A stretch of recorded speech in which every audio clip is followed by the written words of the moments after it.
Let's begin. This story of the man that Jesus heals who was born blind. So the story begins when the disciples and Jesus are passing by. They see a man who was born blind. And the disciples say, was it the sin of the man or his parents that caused him to be born blind? Cause and effect. And Jesus replied, it was not this man's sin or his parents, but that the works of God might be made manifest in him. So this chapter in John has been one of importance to me for a long time. You see, 20 years ago, this verse came to my mind when my daughter Melody was born, and she has Down syndrome. And if you've noticed us in the pews, I'm usually there with my wife and 1, 2, 3, or 4 of my daughters, depending on how many are in town. And Melody has Down syndrome, and she sings very loudly.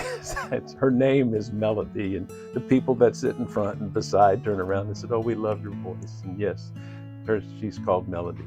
But we didn't know that Melody was going to have Down syndrome. We didn't have an amniocentesis. We didn't do any of that. And when she was born, it wasn't so apparent. But she was very sick when she was born. She had a platelet problem. Had she been born through the birth canal, she would have died. And there's a whole miracle story in that. But the night that she was born, I left the hospital and I came home. And this verse was in my mind, not because of sin, but because of the misconception that the people in this world that have different circumstances are somehow cause and effect, which is not the case.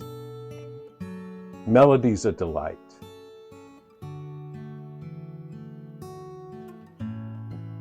Where else is blindness in this story?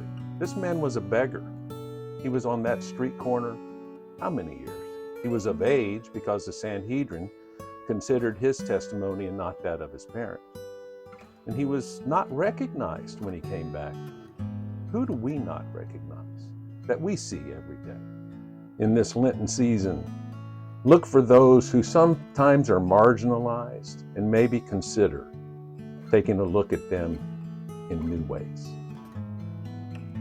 God's peace to you and blessings.